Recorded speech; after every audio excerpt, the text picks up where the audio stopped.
नमो नमः। नमो नमः। मम नाम चुलेश्वरी। मम नाम भवानी। ॐ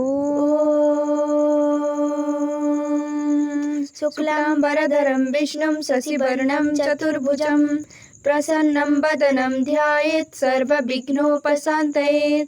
यस्य द्विराद्या वक्त्राद्या पारिषद्यः परशतं विघ्नं निघ्नन्ति सततं विश्वक्सेन तमाश्रये।